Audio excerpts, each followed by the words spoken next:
Christmas party. It changed everything for me. It's the night I realized I had been looking at my own life all wrong. My name is Olivia. I'm 37. I work at a tech company. I'm a project coordinator. It's a good job. I'm good at it. I'm the person who makes sure things don't fall apart. When there's a crisis, a deadline, a problem nobody wants to touch, it usually ends up with me. And I handle it. I stay late. I figure it out. I don't make a fuss. People at work know me as reliable. That's the word they use. Olivia is so reliable. It's supposed to be a compliment, I think, but it feels like being called a sturdy chair. Useful, but you don't really notice it's there. I'm an introvert. I'm quiet. The office politics, the drama, the gossip. I just can't do it. It exhausts me. So I keep my head down, I do my work, I go home. I've learned that's the easiest way to survive in a place like that. In my department, there's a group. You know the type. Every office has one. Brittany is the leader, I guess. She's younger than me, very sure of herself. She has an opinion on everything and everyone, and she calls it just being honest. Then there's Megan. She's quieter, but she's always listening. She collects stories about people. I've always felt she resents me for being good at my job, but she'd never say it to my face. And Ryan, he's one of those guys who just wants to fit in. He's nice enough when you talk to him one-on-one, but in the group, he becomes someone else. He laughs at their jokes. He joins in. They never saw me as a person.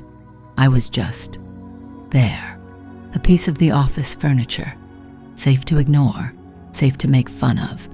I was never invited to their lunches or their after-work drinks. At first it bothered me, but after a while, you just accept it. This is your place in the social hierarchy, and my place was at the bottom, invisible. So, the annual Christmas party. Every year, it's the same thing. The company rents out some big, fancy place. And for weeks beforehand, that's all anyone talks about. The emails start, the chatter in the kitchen.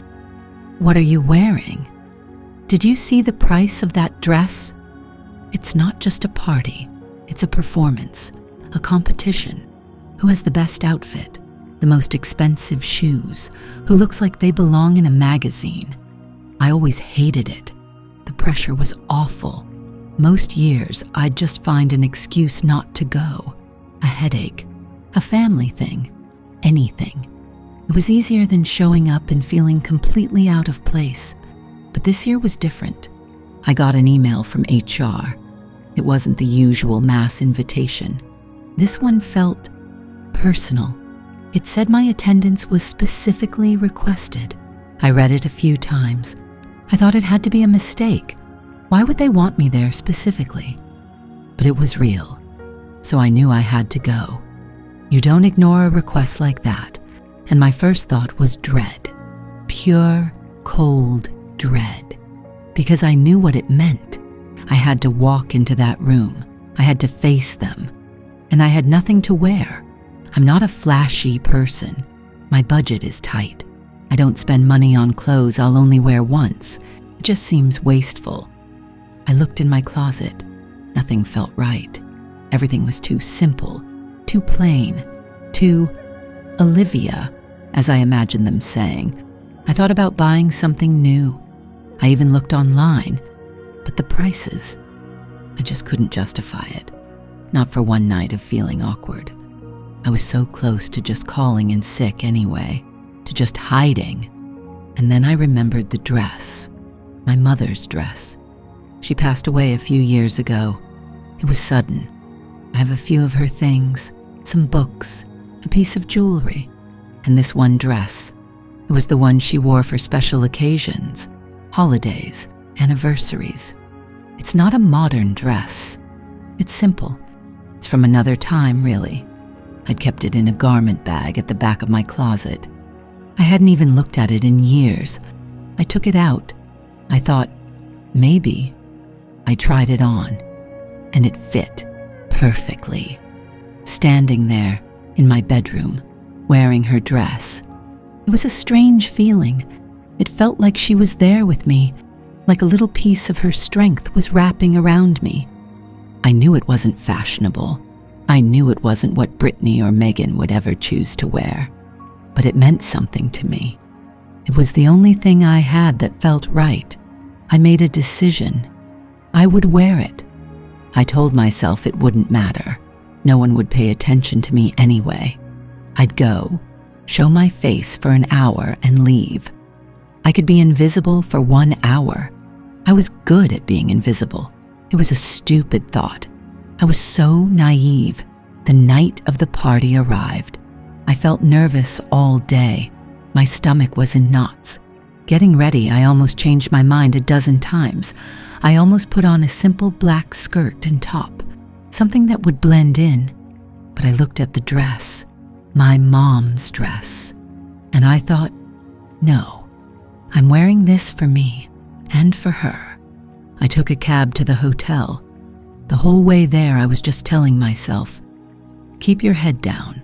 Don't make eye contact. Find a quiet corner. I walked into the ballroom. It was exactly what I expected. Loud, crowded. Everyone was dressed up. People were laughing, holding drinks, talking in loud, confident voices. I felt my courage just evaporate. I immediately wanted to turn around and leave, but I had to stay. I had been asked to be here, so I took a deep breath. I walked in. I tried to find a spot by the wall, somewhere out of the way, somewhere I could just observe and not be observed. But I wasn't fast enough. I saw them before they saw me. Brittany, Megan, and Ryan. They were standing in a little circle not far from the entrance. They were scanning the room, judging everyone who walked in, and then Brittany's eyes landed on me. Her smile faltered for just a second.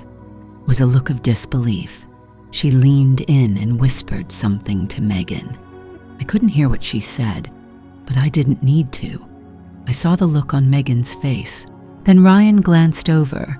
He had the decency to look a little uncomfortable, but he still smirked. I was too far away to hear the exact words, but I didn't have to be. I heard the tone, that low, mocking whisper. Then I heard a little burst of laughter from their group. It wasn't a real happy laugh. It was the other kind. The kind designed to be heard. The kind that's meant to carry. It hit me right in the chest. I knew in that instant they were talking about my dress. My mother's dress. I felt my face get hot. My hands started to feel cold. I just froze. I was standing there in the middle of this loud, crowded room, and I had never felt more alone. All I wanted to do was disappear, to become so small that no one could see me. I was thinking, this was a mistake, a huge, stupid mistake. I should have stayed home. I should have known better. I started to plan my escape. Just a few more minutes, and then I could slip out unnoticed. No one would even know I was gone. I felt like I was shrinking. Every laugh in the room felt like it was directed at me. I was just standing there, trying not to cry, trying to breathe. And then everything stopped. The energy in the room shifted. The crowd near the entrance parted. Evelyn Shaw, the CEO, had arrived. The silence lasted for 3 seconds. Then the room remembered how to breathe. The music, which had dipped as if on command, swelled back up. But the sound was different now. The careless, alcohol-fueled chatter was gone. In its place was a new noise, a buzzing, a low electric hum of performance. Everyone was on. I watched them, Brittany, Megan, Ryan, the three of them, who had been a tight, cruel circle around me just moments before, broke apart like startled birds.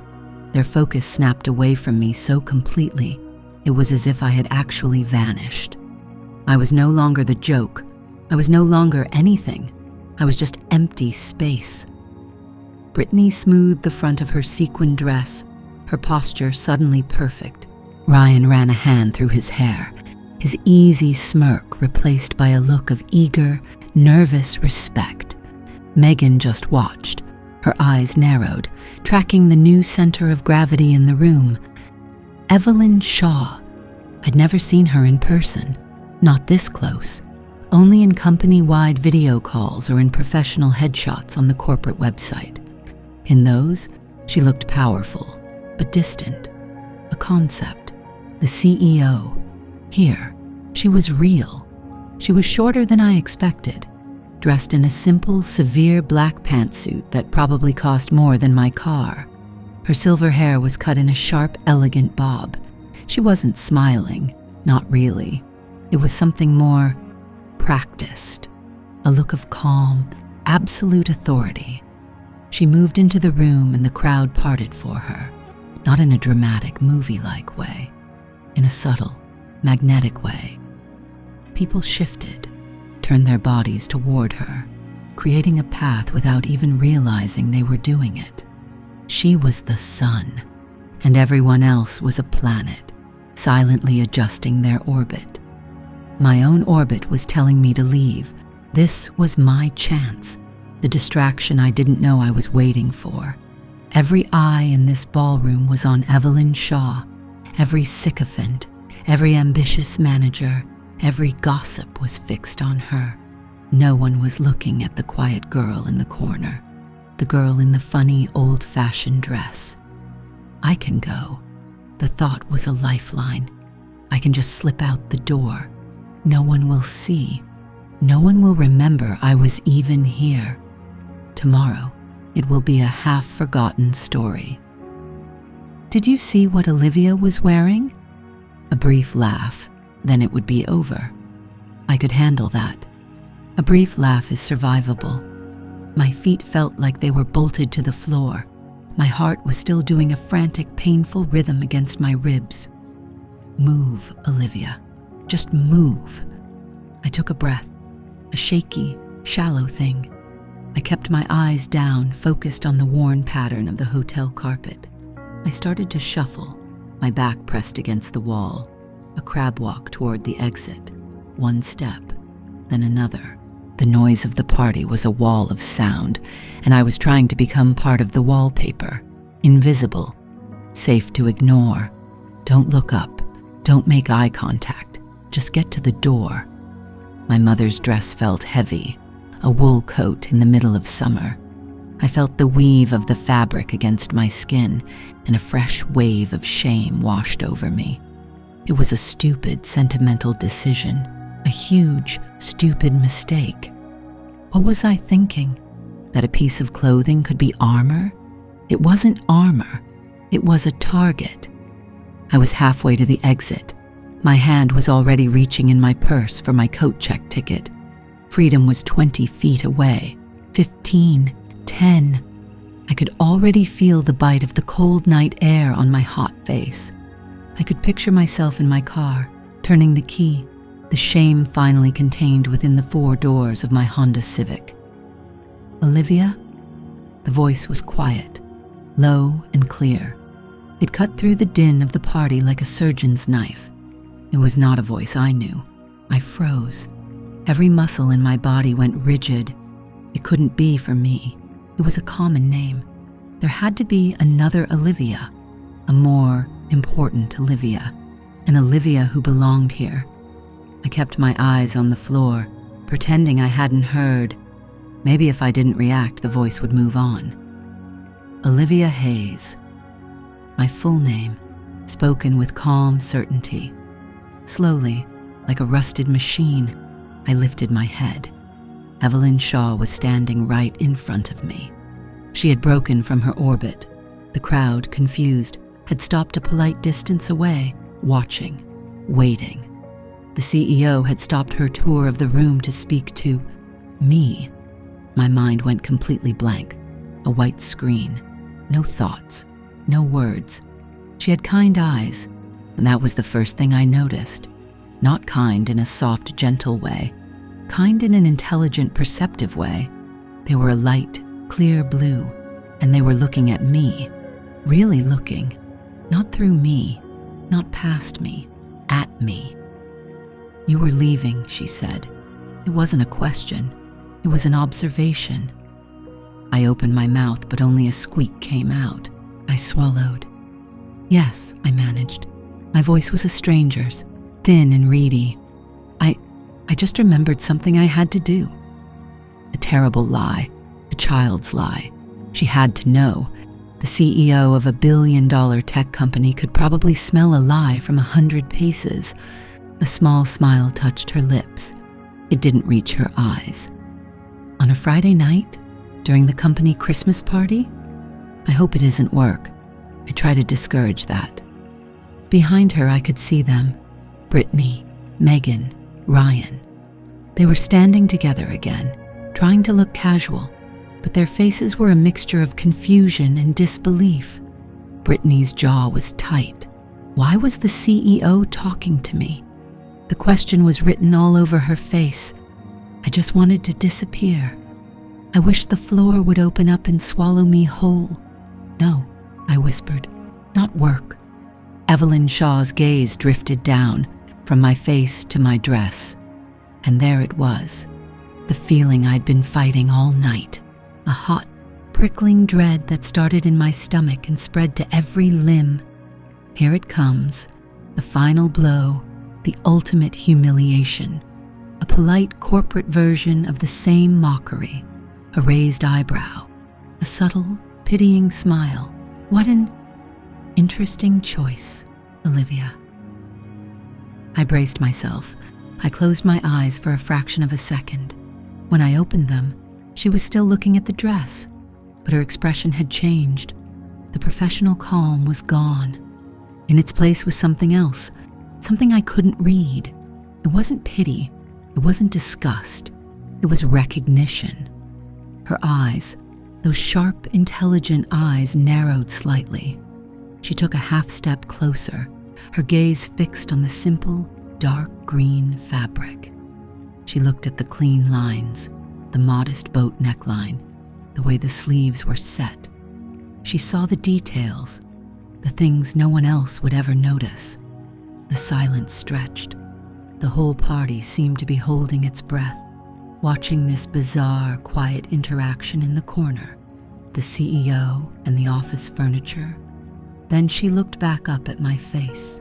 Her voice, when she spoke again, was softer than before, almost a whisper. "That's a Genevieve," she said, her voice filled with a strange, quiet certainty. "Isn't it?" I stared at her. My brain tried to catch up. Genevieve? I didn't know what that meant. It was just my mother's dress, a dress from a small boutique that closed decades ago. I don't know, I stammered. It was my mother's. Evelyn Shaw's face softened completely. The CEO vanished, and for a second, she was just a woman looking at a memory. "Geneviève Dubois," she said, her eyes still on the dress. She was a designer, a brilliant one. My own mother had a coat she made, wore it for 20 years. She finally met my eyes again, and for the first time that night, I saw a genuine, unguarded smile. She made things that lasted. The world went quiet, not all at once. It was more like the sound was being siphoned away, pulled through a pinhole until all that was left was a high, thin whine in my ears. The thumping bass of the music, the clinking glasses, the cacophony of 100 conversations. It all receded into a distant, muffled hum. My blood was roaring. My face, which had been burning with shame just moments before, now felt cold and numb. Evelyn Shaw was still holding my arm. Her grip wasn't tight, but it was firm, grounding. It was the only thing keeping me from either floating away or collapsing into a heap on the floor. "Geneviève Dubois," she said again, her voice calm and clear, cutting through my internal chaos. I haven't seen one of her pieces in person in years. I couldn't speak. I could only look at her. Then my eyes flickered, against my will, to the side, to them, Brittany, Megan, Ryan. They were frozen. Brittany's mocking smile was still on her face, but it was brittle now, a cheap ceramic thing that had cracked. Her eyes were wide, darting between me and the CEO. Megan looked like she'd seen a ghost, her mouth slightly ajar. And Ryan just looked terrified. He wouldn't meet my eyes. He was staring at the floor, at his shoes, at anything but the scene he had helped create. They were a tableau of caught cruelty, and for the first time they looked small. So small. "Are you all right?" Evelyn Shaw asked me, her brow furrowing with genuine concern. She had seen it. Of course she had. She was the CEO. It was her job to see everything. I managed a nod, a tiny jerky movement. It was my mother's, I finally whispered. The words felt foreign in my mouth, scraped raw from my throat. A look of understanding softened Evelyn's features. "Ah," she said, as if that explained everything. And maybe it did. She had impeccable taste. She didn't say it loudly. She didn't have to. In the sudden pocket of silence that had formed around us, the words landed like stones in a still pond. The ripples spread. I could feel them. I could see the heads of people nearby turning, their expressions shifting from disinterest to curiosity. Evelyn ignored them. Her focus was entirely on me, on the dress. "Genevieve was a friend of my grandmother's, Hub," she explained, her thumb gently stroking the fabric on my arm. "A brilliant designer, but fiercely private. She never wanted the fame. She made pieces for people she knew, people she felt understood her work. Each one was a story, not just a garment. A story. My mother had always said that. This dress has stories in it, Livy." The memory hit me so hard I swayed. My mother standing in front of her bedroom mirror, turning this way and that, the dark blue wool moving with her, her laugh. "My mother," I started, my voice gaining a little strength. "She got this when she was a young woman. She was a seamstress, a very good one. She did some work for a local theater, and Genevieve Dubois was consulting on the costumes for a play. They became friends. Felt strange, saying it out loud. A piece of private family lore I had never shared with anyone. A secret treasure. And here I was handing it over in the middle of this horrible, glittering ballroom. But Evelyn Shaw didn't treat it like gossip. She treated it like a confidence. "I'm not surprised," she said with a warm smile. "Genevieve only surrounded herself with true artists, people who understood craft. Your mother must have been a remarkable woman." A remarkable woman. Not frumpy, not old-fashioned, not a sad, pathetic hand-me-down. Remarkable. The word echoed in the space where Brittany's laughter had been. It filled the emptiness. It pushed out the shame. I felt a tear slip down my cheek, hot and fast. I quickly swiped it away, mortified, crying in front of the CEO, a new level of professional failure. But Evelyn pretended not to notice. Instead, she guided me a few steps away from the clique, creating a small private island for the two of us. It was a deliberate act, a shield. "The craftsmanship is just extraordinary," she continued, her eyes tracing the simple, clean line of the collar. "No one does darts like this anymore. It's made to fit a real person, not a mannequin. It's meant to be lived in." I looked down at the dress. My mother's dress. The simple sheath of dark blue wool that I had almost left in the closet. The dress they had called a burlap sack, and I saw it through Evelyn Shaw's eyes. I saw the perfect tiny stitches my mother had so admired. I saw the elegant, timeless design that had outlasted decades of fleeting trends. I saw the story, a story of two women, artists in their own right, who understood the value of quiet, enduring quality. It wasn't just a dress, it was a legacy, and I was wearing it. We stood there for what felt like an eternity, but it was probably only a few minutes. She asked me about my mother. I told her how she could fix any garment, how she could look at a piece of fabric and see exactly what it wanted to become. I found my voice, a small one, but it was there. It didn't shake. All the while, the party swirled around us, changed. The energy had shifted. I was no longer the invisible, dowdy project coordinator in the corner. I was the woman talking to Evelyn Shaw, the woman who had, for some unknowable reason, captured the CEO's complete and undivided attention. People were watching. I could feel their eyes on me, not with pity or scorn, but with a new speculative interest.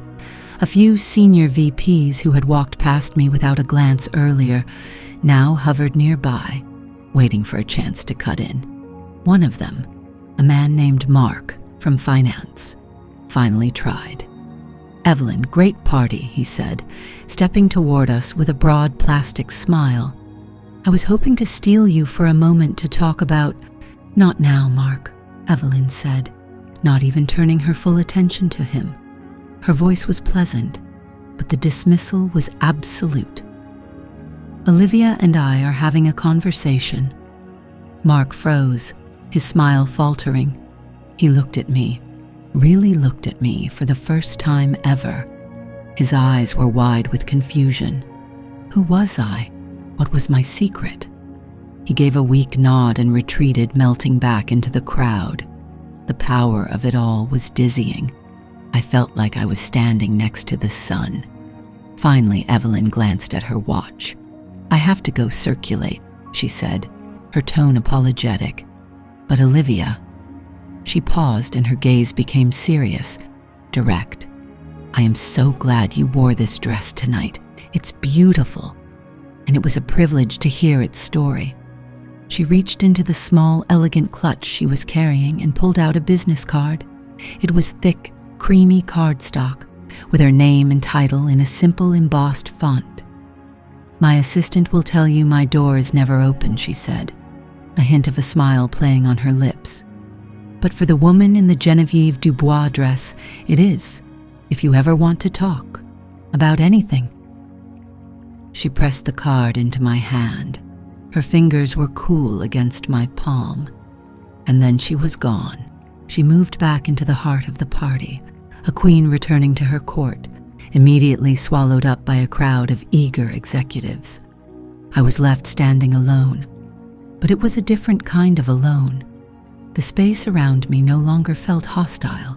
It felt clear. I was visible. The air was buzzing, but the noise wasn't aimed at me anymore. I looked over at the corner where Brittany, Megan, and Ryan had been standing.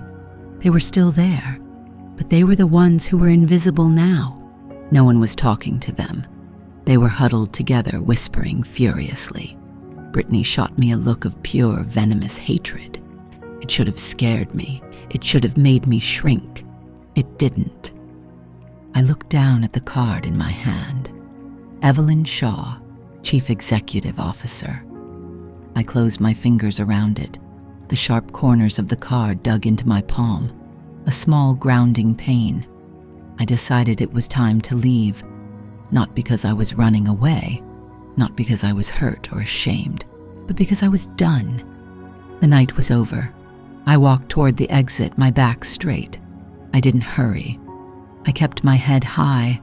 I passed people who now nodded at me, who offered small, uncertain smiles. I didn't smile back. I just nodded politely. My path took me right past them. The click. Ryan still wouldn't look at me. Megan shrank back as if I might burn her. Brittany just stared. Her face was a mask of fury and disbelief. I could see the question churning in her mind. "Why you?" I didn't offer an answer. I didn't say a word. I just met her gaze for a single, long second. And then I walked right past her, out of the ballroom, and into the quiet of the hotel lobby. I pushed open the heavy glass doors and stepped out into the biting December air. It was cold and clean. and it felt like the first real breath I had taken all night. I stood there on the pavement, the sounds of the city a welcome comfort. I looked down, running my hand over the dark blue wool of my sleeve, the fabric my mother loved. The story Evelyn Shaw had seen, it was just a dress. But tonight, it had felt like armor, and for the first time in a very, very long time, I felt like I might have won. I just had no idea what the war was, or what would happen on Monday morning. The cold night air felt good, a shock against my hot cheeks. My heels made a sharp, lonely sound on the pavement as I walked the few blocks from the hotel to my apartment building.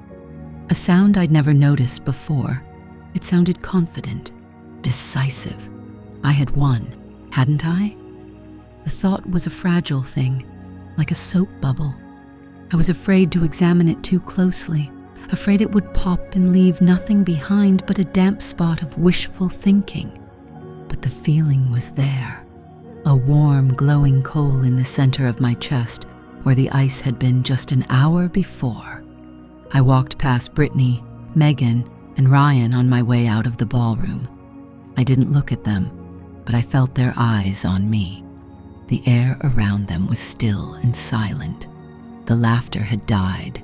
I just kept my head up and walked toward the exit, the echo of Evelyn Shaw's voice still ringing in my ears. A Genevieve Dubois. Remarkable. My apartment was exactly as I'd left it. Quiet, small, safe. The silence was loud after the party's manufactured cheer. I closed the door behind me and leaned against it, the little chain lock rattling softly. I didn't turn on the main light, just a small lamp in the corner that cast long, soft shadows. In the dim light, I caught my reflection in the hallway mirror. There I was, in my mother's dress. But it wasn't just my mother's dress anymore. It felt like mine now. The fabric seemed to settle on my shoulders differently. It wasn't a costume. It wasn't a memory I was hiding inside. It was a piece of me. The woman in the mirror looked tired, but she wasn't hunched over. Her shoulders were back.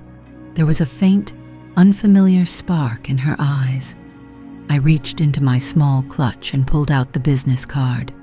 Evelyn Shaw, CEO. The cardstock was thick, heavy, heavier than it had any right to be. The lettering was embossed, a simple, elegant font.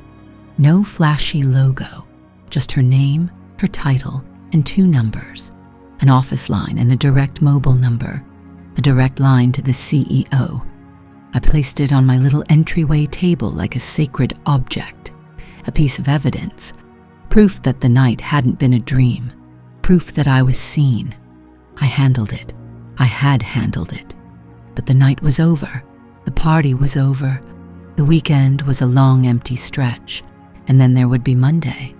The victory lap in my mind lasted for about 12 hours. All of Saturday, I replayed the moment, the way Brittany's smile had frozen and then collapsed, the flicker of panic in Megan's eyes, the way Ryan just stared, his mouth slightly open like a fish. I savored it. I let the memory warm me as I drank my coffee, as I tidied my apartment, as I folded my laundry. I took the dress off carefully that first night, smoothed it out, and hung it not in my closet, but on the back of my bedroom door. I wanted to see it. It was a shield, a trophy. By Saturday evening, the dread began to seep in. What happens on Monday? The question started as a whisper and grew into a roar that drowned out everything else. The office wasn't a grand ballroom. Evelyn Shaw wouldn't be there to act as my protector. It was just cubicles and fluorescent lights and the same social ecosystem that had been trying to starve me of oxygen for years. Had I really won? Or had I just painted a giant target on my back? They hated me before because I was easy to ignore, safe to ignore, safe to make fun of, an easy punchline that never fought back. Now Now I wasn't just the quiet, mousy girl in the corner. I was the quiet, mousy girl who had been singled out for praise by the CEO. I had been given a moment of grace, a moment of power. And people like Brittany don't forgive that. They don't forget it. The mockery wouldn't be loud anymore. It would be quiet. It would be in the emails I wasn't copied on, the meetings I wasn't invited to, the sudden silence when I walked toward the coffee machine. It would be worse, so much worse. And then another thought, colder and sharper, cut through the anxiety. The email from HR. Your attendance is specifically requested. Why? I had forgotten about it in the chaos of the party, but now in the quiet of my apartment, it felt ominous. It had never happened before. In all my years at the company, I was just another name on a list. Why this year? Why me? Was it all some kind of test? A bizarre corporate social experiment to see how I'd react? It was a stupid thought, a paranoid thought. But the question remained, a splinter under my skin. Sunday was a wash. I couldn't focus on anything. I tried to read a book, but I just stared at the same page for an hour. I tried to watch a movie, but the dialogue was just noise. My apartment, usually my sanctuary, started to feel like a cage. Every tick of the clock was a countdown to Monday morning. I kept looking at the business card on the table. Feel free to reach out. I'd love to talk more. What was I supposed to do with that? Send an email? Dear Ms. Shaw, thank you for saving me from public humiliation at the Christmas party. It was a real highlight. It sounded pathetic, desperate. She was the CEO, a figure as distant and powerful as a queen. She had been kind for a moment, a fleeting public act of grace. It probably meant nothing to her. She had probably already forgotten my name. Reaching out would be a huge, stupid mistake. It would make me look like I was trying to capitalize on her kindness, trying to leverage a brief conversation into something more. I decided not to do anything. I would go in on Monday, keep my head down, and pray that everything would just go back to normal. But I knew it wouldn't. Monday morning, I stood in front of my closet for a full 10 minutes. Every choice felt wrong, too bold, and I was asking for trouble, too plain, and I was admitting defeat. I finally settled on the most boring outfit I owned. Gray trousers, a black sweater, my uniform of invisibility, my armor. The commute was agony. Every person on the train seemed to be looking at me, whispering about me. My heart hammered against my ribs. My palms were damp. I felt like I was walking toward my own execution. I swiped my key card at the lobby turnstile. The little green light flashed. I was in, no turning back. The elevator ride up to the 14th floor felt like a lifetime. I was alone, thankfully. I stared at my reflection in the polished steel doors, the same tired face, the same nervous eyes. Nothing had changed, and yet everything had. The doors opened with a soft ding. The office was normal. People were typing. Phones were ringing softly. The familiar scent of stale coffee and air conditioning filled the air. For a second, I felt a wave of relief. Maybe I had imagined it all. Maybe no one even remembered. I started the long walk to my desk, my gaze fixed on the worn gray carpet in front of me. Morning, Olivia. I flinched. It was Mark, from accounting. He was a nice enough guy, but he'd never spoken to me outside of a direct work-related question. I looked up. He was smiling, a genuine friendly smile. Morning, Mark, I managed to say. My voice was a croak. A few steps later, Sarah from marketing, who usually looked right through me, gave me a small nod and a little wave. Something was different. The air was different. It wasn't hostile. It was curious. I felt like an exhibit, a strange new creature they hadn't figured out yet. I kept walking, my bag clutched in my hand like a lifeline. And then I saw them. The click. They were huddled by the coffee machine, their usual spot. Brittany was facing away from me, but I saw Megan's head snap up. Her eyes widened for a fraction of a second before she nudged Brittany. Ryan, who was holding a mug, just froze. I braced myself for a snide comment, a laugh, a cold stare. Nothing. Brittany didn't turn around. She just stood there, her back rigid. Megan stared intently into her own mug like it held the secrets of the universe. And Ryan looked at me. He opened his mouth, then closed it. He gave a jerky, almost imperceptible nod in my direction before turning away quickly. They were ignoring me, but it was a different kind of ignoring. It wasn't the casual, dismissive ignoring of someone who doesn't matter. This was a deliberate, pointed ignoring, the kind you reserve for someone who has power you don't understand. I reached my desk, my little gray cubicle, my safe space. I sank into my chair, my entire body trembling with adrenaline. I hadn't been attacked, I hadn't been mocked, but the battle lines had been redrawn.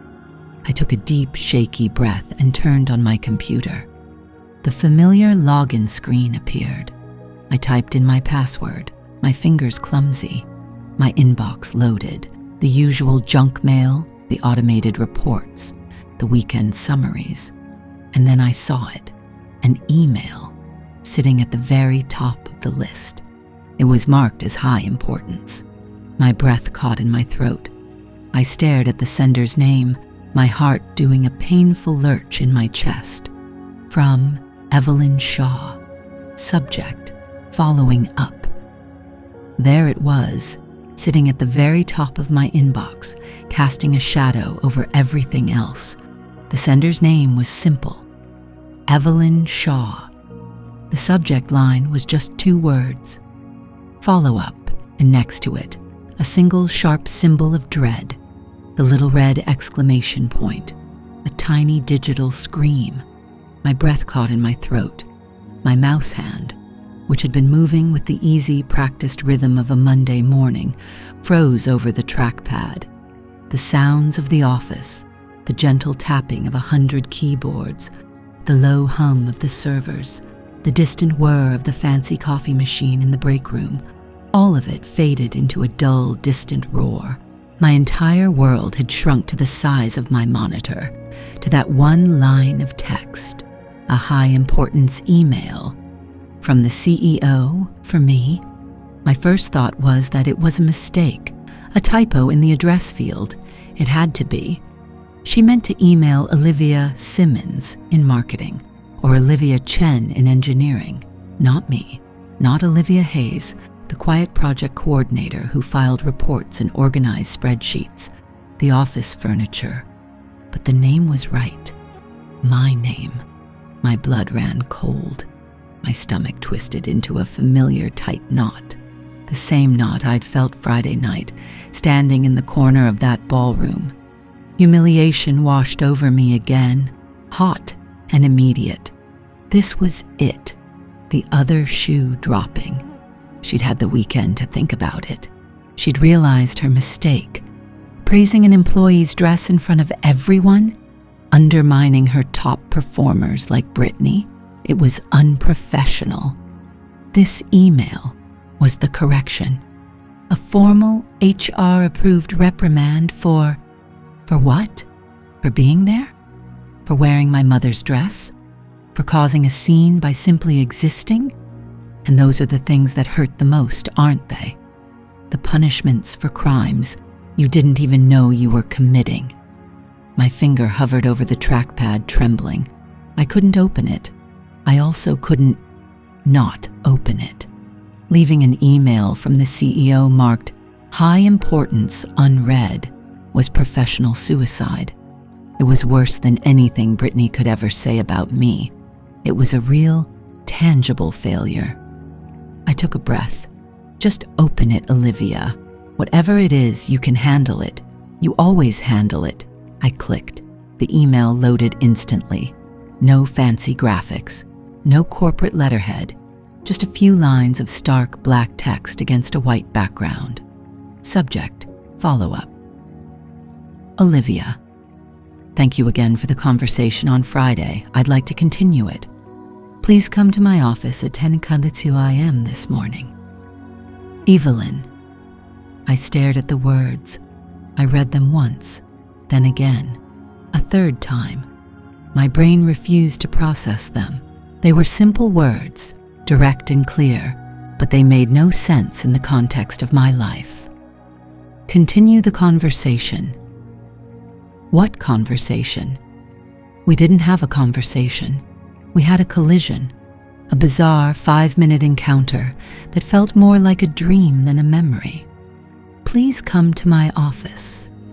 Not a conference room, not a summons to HR, her office, the one on the top floor, behind the frosted glass doors, the place people only went when they were getting a promotion to vice president or getting fired with a security escort. There was no in-between. I glanced at the clock in the corner of my screen. 9:17 a.m. I had 43 minutes. Slowly, I lifted my head and looked out over the vast, open-plan sea of desks.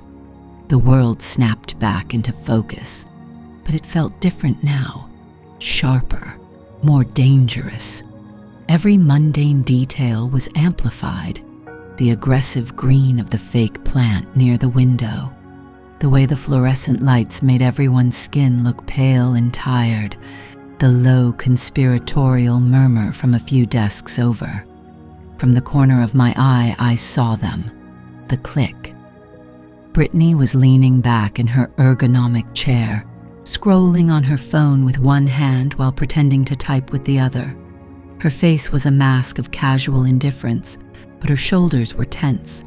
Every few seconds, her eyes would flick in my direction before darting away, as if she could feel me looking. Next to her, Megan was doing what she always did, staring. Her expression was blank, but her focus was intense, unwavering. She was a collector of information, a quiet observer storing up ammunition.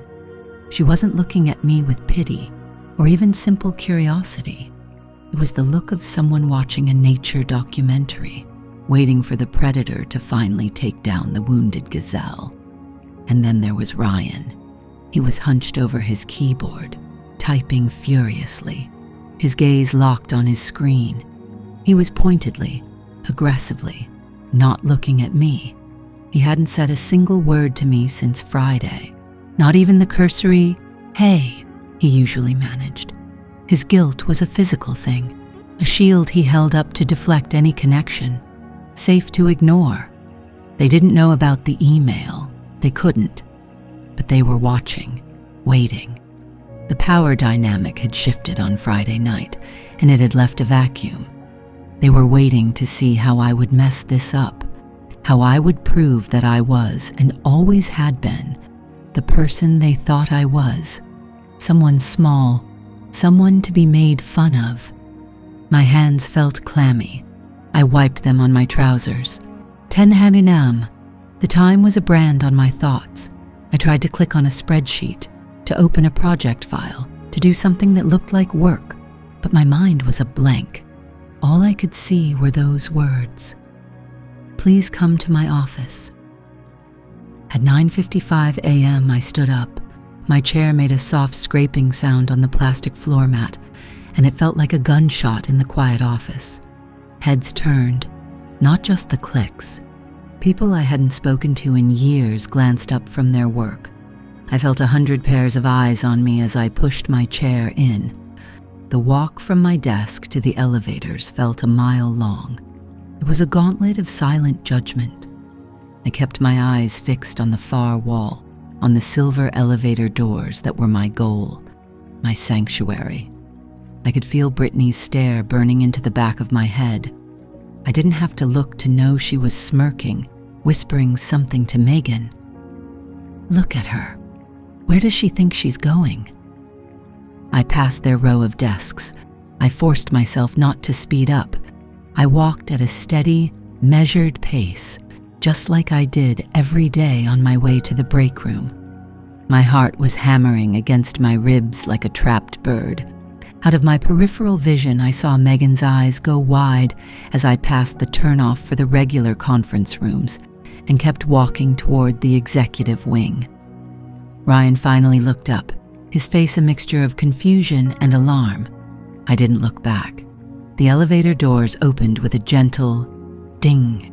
I stepped inside and pressed the button for the top floor. The doors slid shut, encasing me in a small mirrored box. For a few seconds, I was safe. I looked at my reflection, a pale, nervous woman in a plain gray sweater and black pants, the sturdy chair. Nothing about me looked like someone who belonged on the top floor. Nothing at all. The elevator opened onto a different world. The cheap, durable carpet of the main office was replaced by something thick and plush that muffled my footsteps. The air was still and cool. The lighting was warm and indirect, coming from hidden sconces on the walls, which were adorned with tasteful, abstract art. It was quiet, a deep, intimidating quiet that spoke of money and power. Directly ahead was a large, modern desk made of dark wood and brushed steel. Behind it sat a woman who looked like she'd been sculpted from it. She was sharp, elegant, and her polite smile didn't quite reach her eyes. Evelyn Shaw's executive assistant. She looked up as I approached, her expression perfectly neutral. "Can I help you?" she asked, her voice smooth and professional. My own voice felt stuck in my throat. I had to clear it to speak. "Hello, I'm Olivia Hayes. I have a 10 o'clock appointment with Ms. Shaw." The assistant's eyes flickered to her monitor for a fraction of a second. The polite smile became a little more genuine, a little more real. It was a minuscule shift, but I saw it. She knew who I was. "Of course, Ms. Hayes," she said, her tone subtly shifting from gatekeeper to welcomer. "Ms. Shaw is expecting you. You can go right in." She gestured toward a set of tall, imposing wooden doors to her right. There was no nameplate. There didn't need to be. My feet felt like lead as I walked the last few steps. This was it, the final moment. I reached for the heavy, cold metal handle, my mind a complete and utter blank. I had no idea what I was walking into, no idea what to say or what to expect. I was just Olivia, and I was about to open the CEO's door. The name on the door was simple: Evelyn Shaw, CEO, just 2 lines of clean black text on a silver plate. It felt less like a nameplate and more like a final verdict. My hand was hovering in the air, an inch from the wood. It was shaking. Just knock. It was a simple action. I did simple actions all the time. I filed reports. I answered emails. I made coffee. I could do this, but my muscles wouldn't obey. My whole life, I had worked to be invisible, to be safe, and now I was standing at the very center of the sun, about to knock on the door of the most powerful person I had ever met. My heart was a drum, too loud, beating against my ribs. What if she'd changed her mind? What if this was a mistake? What if she was going to tell me my mother's dress was actually a cheap knockoff and she felt sorry for me? The thought made my face burn all over again. I took a breath, a shaky, useless thing. Then I made a fist and knocked, 2 sharp raps. The sound was swallowed by the thick, heavy door. For a second, there was nothing, just the hum of the building and the frantic pulse in my ears. I almost turned. I almost ran. "Come in." The voice was calm, clear, the same one from the party. It cut through my panic like a sharp, clean knife. There was no going back. I reached for the handle.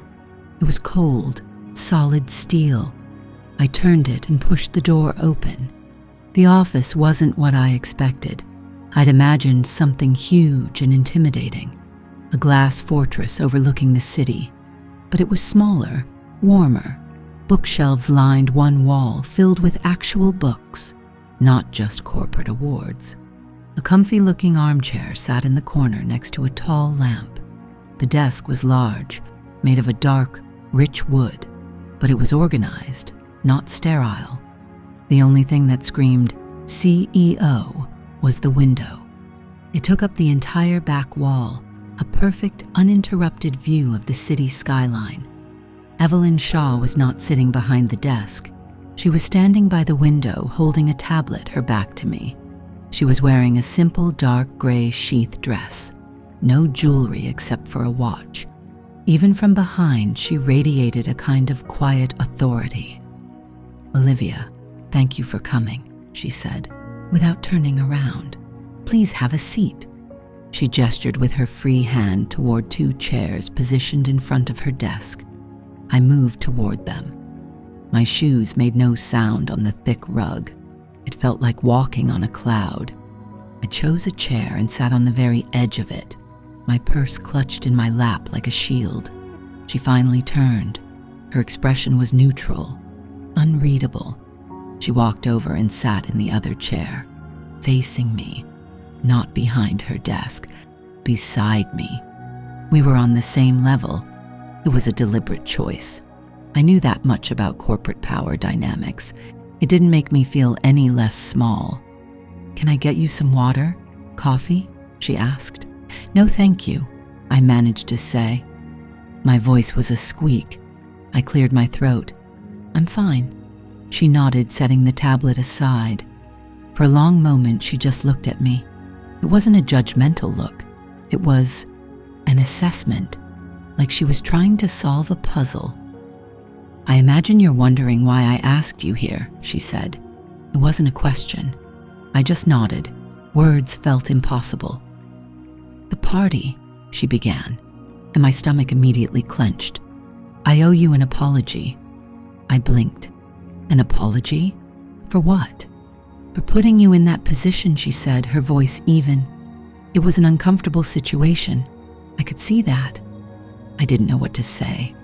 I felt my face getting hot again. The memory of Brittany's laugh, Ryan's smirk. So small, so quiet, but it was all right there, fresh and sharp. "It's okay," I mumbled. "I handle it." The words were out of my mouth before I could stop them. My standard defense, my mantra. I handle it. Evelyn's eyes didn't leave mine. "You shouldn't have to," she said softly.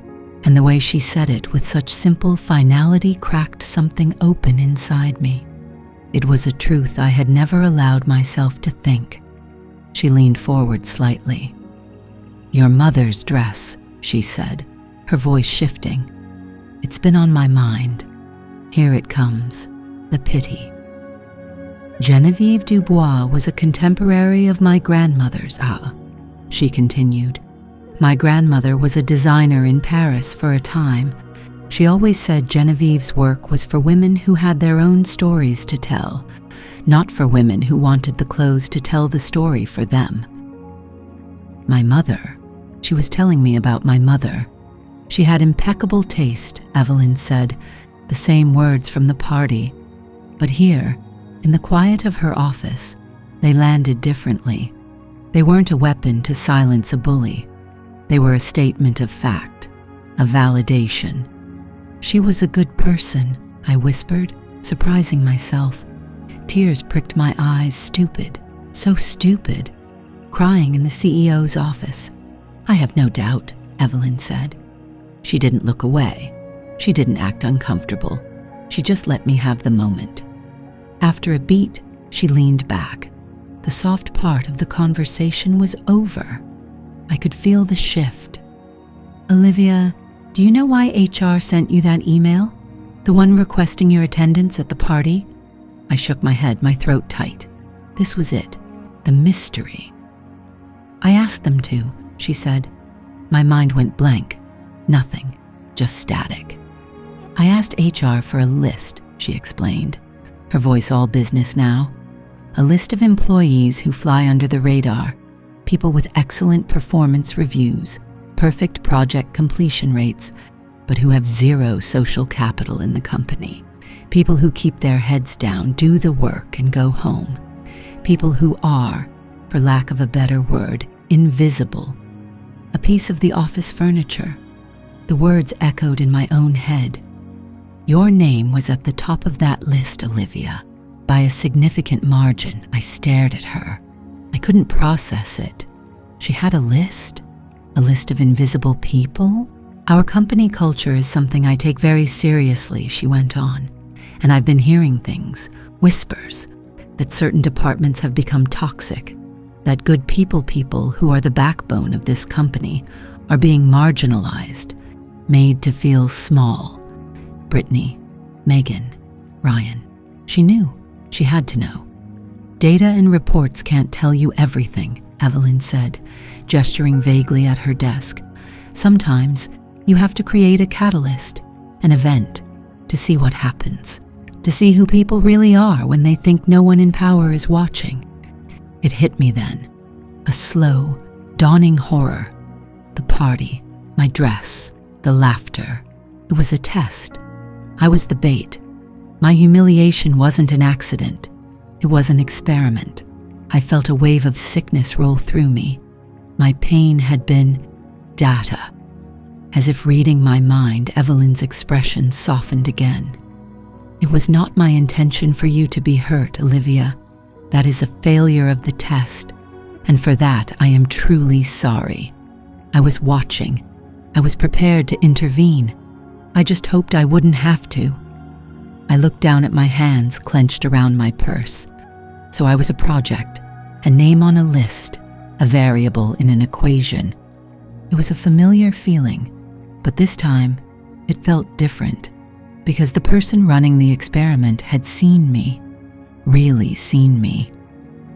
Why? I asked, the single word sounding loud in the quiet room. Because people like you are the engine of this company, she said, her voice firm, leaving no room for argument. And people like them, she said, a subtle dismissive wave of her hand, are sand in the gears. I don't tolerate sand in my gears. She didn't have to say their names. I knew. The message was clear. They were on a different list now. She stood up and walked to her desk, picking up a thin folder. Which brings me to the real reason I asked you here. She came back and handed it to me. It was light. I opened it. The first page was a project charter. The title was Project Nightingale. The client was listed as Office of the CEO. I looked up at her, confused. I have a special project, she said. It's sensitive. It requires absolute discretion, a meticulous eye for detail, and a perspective that isn't colored by a desire to climb the social ladder. She paused, letting the words sink in. It's a complete audit of interdepartmental workflow and communication, a quiet one. I need to know where the real work is happening and where it's being obstructed. I need to know who my engines are and who is sand. She was offering me a job, not just a job, a weapon. You'd report directly to me, she said. Your current duties would be reassigned. This would be your only focus. I stared at the folder. Project Nightingale. It sounded like something from a spy movie. It sounded impossible. Me? Working for the CEO? I don't know what to say, I stammered. I'm a project coordinator. You are the best project coordinator in this company, she stated, as if it were an obvious fact. And you've survived in a hostile environment by being observant, careful, and thorough. Those are the exact skills I need. I'm not asking you to be someone you're not, Olivia. I'm asking you to be exactly who you are. But for me, exactly who you are. No one had ever said that to me. Not at work, not ever, really. They always wanted me to be more outgoing, more assertive, more like them. But Evelyn Shaw was telling me my quiet, invisible nature was a strength, a qualification. I looked from the folder in my hands to the woman standing before me, the woman who saw a Genevieve Dubois dress and knew what it was, the woman who saw a quiet employee and knew what she was worth, a feeling rose up in me, something I hadn't felt in years, not since my mother was alive. It wasn't quite hope. It was more fragile than that. It was possibility, a tiny glowing ember in the cold, dead ash of my career. "Okay," I said. The word was quiet, but it felt like a cannon blast in the room. "Yes, okay." A small, genuine smile touched Evelyn Shaw's lips for the first time. "Good. Welcome to the project, Olivia." She walked me to the door. I felt like I was floating. My feet didn't seem to touch the ground. She opened it for me, and I stepped back out into the hushed, carpeted hallway. "My assistant will send you the details," she said. "Take the rest of the day. Get acquainted with the material. We'll start tomorrow." I nodded, unable to form another word. I turned and started walking away from her office. The folder clutched to my chest like a prayer book. The hallway that had seemed like a path to my execution now felt different. It was the same hallway, the same lighting, the same quiet hum, but I was not the same. My name is Olivia Hayes, and I was finally seen. The heavy oak door clicked shut behind me. The sound was so final, so quiet, it seemed to swallow up the entire conversation, leaving me alone in the hushed, carpeted hallway of the executive floor. My hand was still on the cool brass handle. I had to consciously tell my fingers to let go. I was Project Nightingale. The name echoed in my head. It sounded like something from an old spy movie, something dramatic and important. It didn't sound like me. I was Olivia. I was spreadsheets and deadlines. I was reliable, sturdy, safe to ignore. What had I just agreed to? My heart was a frantic drum against my ribs. A part of me wanted to knock on that door again, to say there had been a mistake, a huge, stupid mistake. I wasn't an auditor. I wasn't a secret agent for the CEO. I was the woman who cried in a bathroom stall because someone made fun of her mother's dress. But another part of me felt still, a profound and terrifying stillness. The part of me that had looked Evelyn Shaw in the eye and said, yes. I took a breath, then another. The air here smelled different, cleaner, like expensive leather and faint, floral perfume. Nothing like the stale coffee and recycled air of my floor. I had a long walk back to my desk, a walk of shame, I would have called it before. A walk back to my little corner of the world where everyone knew my place. But my place had just been dynamited. I started walking toward the elevator. Each step felt deliberate, loud on the plush runner. I felt like an actor on a stage who had forgotten her lines. Everyone I passed, executive assistants in sharp blazers, men in suits I didn't recognize, gave me a brief, curious glance. The woman leaving the CEO's office, the woman who had been in there for nearly an hour. I could feel their eyes on my back.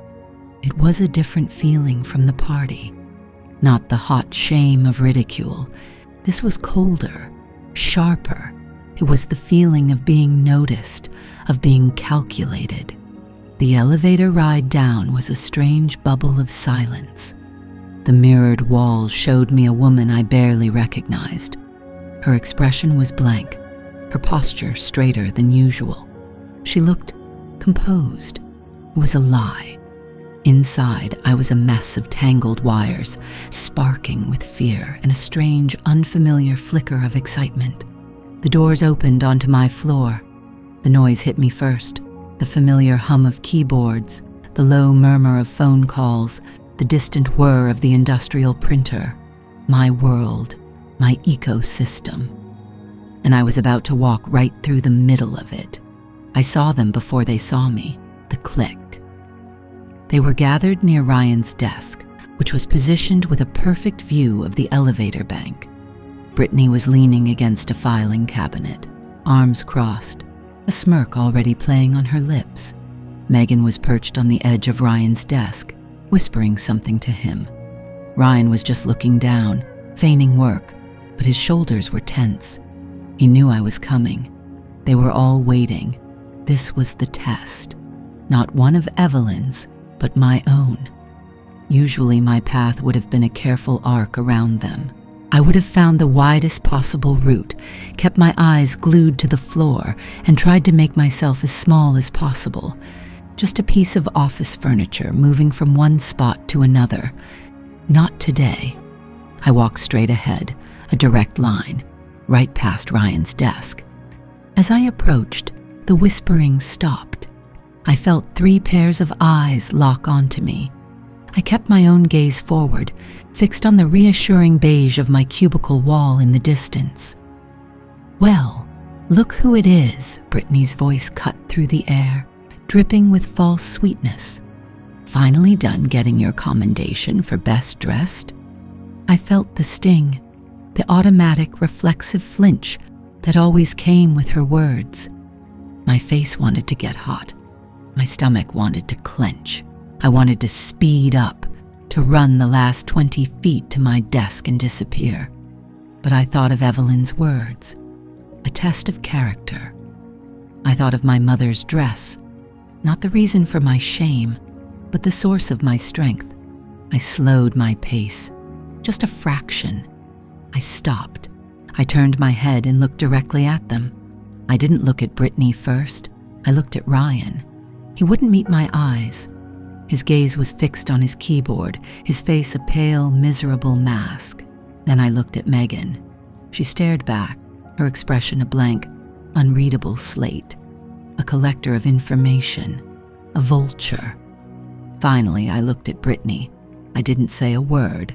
I just held her gaze. Her smirk faltered, just for a second. Confusion flickered in her eyes. She was expecting a reaction, a stammered defense, a hurried escape. She was not expecting nothing. She was not expecting to be observed. I held her gaze for 1 second, 2, 3. It was the longest 3 seconds of my life. The entire open plan office seemed to fall silent around us. In that silence, her question hung in the air, suddenly sounding cheap, petty, stupid. Then I turned my head back to the front and continued walking to my desk. I didn't rush. I didn't look back. I just walked. I felt the burn of their stares on my back the entire way. It wasn't a pleasant feeling, but it wasn't a painful one either. It was just a feeling, a data point. I sat down in my chair, my sturdy, reliable chair. It squeaked the same way it always did. I put my hands on my keyboard. They were trembling, so small, so quiet, but they were trembling from adrenaline, not from fear. I had handled it. For the next hour, I tried to work. I opened the project tracker for the Q4 software rollout. I looked at the Gantt chart, the colors, the timelines, the dependencies. It was the language I understood best, but the words and numbers seemed foreign. They belonged to a different person, a different life, my old life. I was just staring at the screen when the email arrived. There was no sound, just a small notification in the corner of my monitor, but it felt like a thunderclap. From Evelyn Shaw to Olivia Hayes. Subject, Project N, Initial Directives. My breath caught in my throat. I clicked it open. The email was short, terse. Olivia. Attached, you will find your secure access credentials for the Nightingale portal. All communications and reports related to this project will be conducted through this channel exclusively. Your first task is to familiarize yourself with the system. Your primary directive is observation. Begin with your own department. Identify the sand. Identify the oil. I am trusting your judgment. EE. That was it. I scrolled down. There was a single, encrypted attachment. Credentials.zip2. I am trusting your judgment. The words seemed to lift off the screen. It was a weight, a heavy, terrifying, wonderful weight. For a moment, I just sat there. I looked around the office. Over the low wall of my cubicle, I saw the same people I saw every day. Mark from accounting rubbing his temples, Sarah from marketing laughing on a phone call, and them, the clique. They were talking again, but quietly now, casting glances in my direction. They were unsettled. The ecosystem had been disturbed. I took a deep breath and double-clicked the attachment. A black window opened on my screen, asking for a password I didn't have. Then I remembered. Evelyn's story, the designer. I typed it in.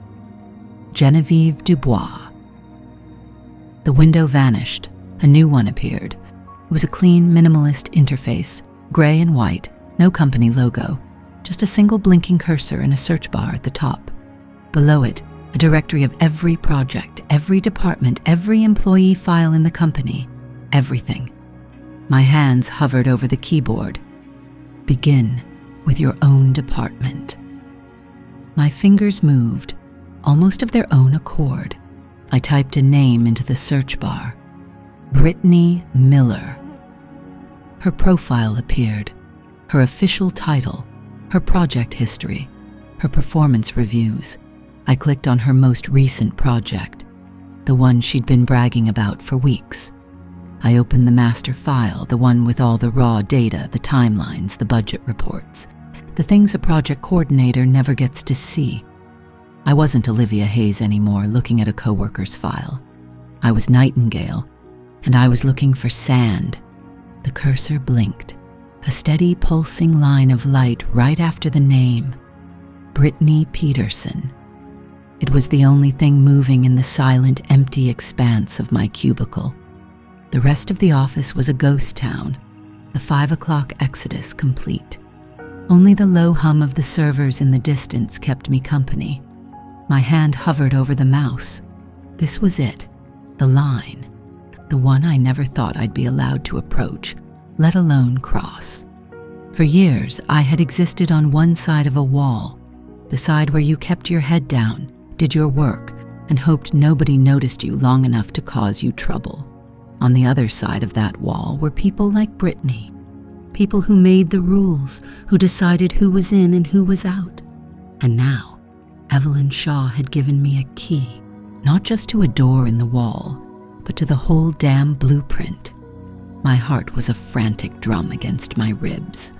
A part of me, the old Olivia, the one who just wanted to be safe, was screaming. Close the window, log out, go home and forget this happened.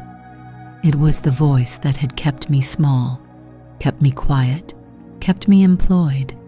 But another part of me, a new and unfamiliar part, was quiet.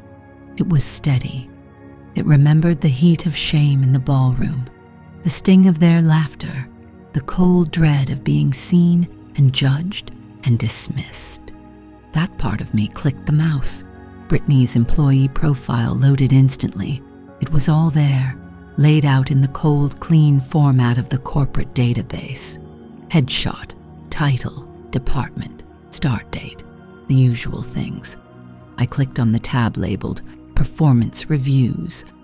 They were fine, just fine, full of the kind of corporate jargon that sounds impressive but means nothing. Leverages synergistic cross-functional alignments, proactively ideates scalable, results-driven solutions. It was a word salad, tossed by managers who either weren't paying attention or didn't want the confrontation of giving honest feedback. Her ratings were consistently meets expectations. Of course they were. Brittany was an expert at meeting expectations. The expectation was to look busy, to sound smart in meetings, and to align yourself with the right people. The actual work was secondary. I knew this. I had always known this. But seeing it codified here felt different. It was the difference between suspecting a thing and holding the proof. I navigated to the next tab. Project History. And this is where the picture started to change. My breath caught. I knew these projects. I had coordinated half of them. My name was there, buried in the metadata, in the Gantt charts, in the resource allocation logs that no one but me ever looked at. I clicked on Project Atlas, a major launch from last year. Brittany was listed as a key contributor to the marketing rollout. I remembered that. I remembered her presentation to the executive board, full of flashy graphics and confident projections. But I also remembered the week before. I remembered the frantic late-night emails from the lead graphic designer, Mark, asking if Brittany had sent over the final copy. I remembered him finally writing it himself, using the placeholder text from the initial brief just to hit the deadline. I remembered the junior data analyst, a quiet young woman named Chloe, who had worked a weekend to pull the numbers Brittany needed for her slides numbers Brittany presented as her own analysis. I opened the file repository for the project. It was all there. The email chains, the file sharing logs with timestamps, Mark uploading the final copy at 2:17 a.m., Chloe uploading the data analysis on a Sunday afternoon, Brittany downloading both files an hour before her presentation. There was no interpretation needed, no reading between the lines. It was just data, cold, hard, and irrefutable. She hadn't done the work. She had simply collected it, curated it, and then put her name on top. My face felt hot. It wasn't the flush of anger. Not exactly. It was something else, a nauseating, grim validation. I was not crazy. I wasn't too sensitive. I wasn't making things up. The things I saw, the little injustices I had to swallow every single day, they were real, and they left a trail. This was the sand in the gears. This was what Evelyn Shaw was talking about. It wasn't just that Brittany was cruel. Her cruelty was a symptom. The disease was this, the slow, grinding inefficiency of a system that rewarded presentation over production. How much time had been wasted? How much talent had been demoralized? Mark was still a mid-level designer. Chloe had left the company 6 months ago. How many Chloes had this company lost? My fingers moved with a new confidence. Megan. I typed her name. Megan Chu. Her profile was thinner, fewer projects. Her performance reviews were weaker, padded with phrases like a supportive team member and eager to contribute to group efforts. It was the corporate equivalent of a participation trophy. I dug into her project history. It was almost comical. On 3 separate projects, her name was listed, but her actual file contributions were 0. 0. She was a ghost in the machine, a name on a slide. Her primary function, I could see from the meeting logs, was to attend meetings with Brittany and agree with her. She was an echo, a professional accomplice. She wasn't sand in the gears. She was just dead weight, the gear that doesn't even turn. Then, Ryan Miller. His was the one that made my stomach twist, because Ryan's file told a different story. His technical skills were strong. His early project work was excellent. You could see it in the code check-ins, the detailed bug reports. He was good at his job. But then, about a year ago, the pattern shifted. I saw it clearly. A project where he and Brittany were on the same team. I found an email thread where a more junior developer pointed out a significant flaw in the approach Brittany was championing. It was a technical, non-negotiable problem. Ryan's email, the one that ended the debate, was right there. Appreciate the flag, but I think Brittany's strategic vision here is the priority. We can work around the tech limitations. He had to have known better. It was a lie, a choice. He chose the path of least resistance. He chose to back the person with social power over the person who was right. I cross-referenced the project outcome. It was delayed by 6 weeks.